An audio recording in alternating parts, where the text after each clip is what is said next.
Welcome to Houston.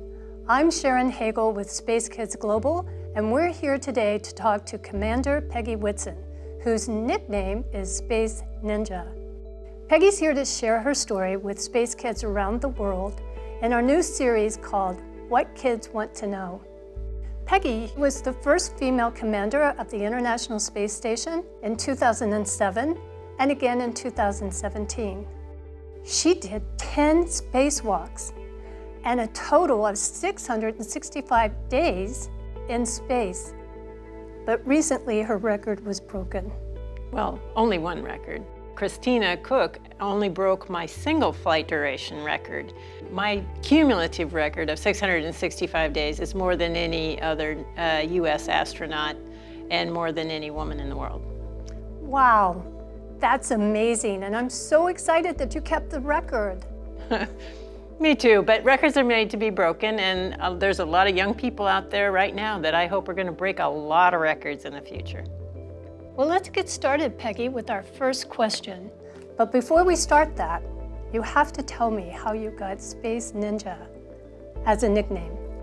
Actually, it was fun because it was when I broke the previous record of cumulative time in space. I took the record from Jeff Williams, and one of my crewmates on board had made a banner that said Peggy Whitson, Space Ninja. And he spent the whole expedition trying to get the ground control team to refer to me as Space Ninja. And by the end, they did. Because of your interest in STEAM education, we've asked space kids around the world if they had a chance to ask a question to an astronaut, what do they want to know?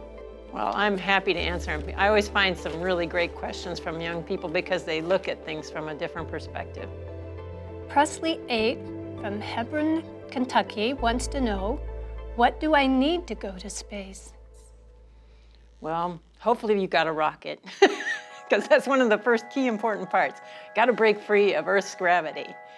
And obviously there's lots of things that you need, the infrastructure, the building, the place that houses you and protects you while you're in space, because it's a vacuum and you can't breathe there. So you have to have the structure that provides the air, takes out the carbon dioxide and all those things. So it's very complicated.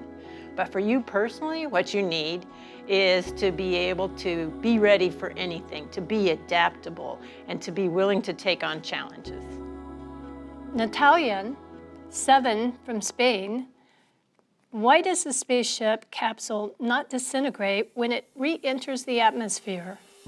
Some really smart engineers designed the spacecraft, Natalia, and it has to be able to withstand those temperatures.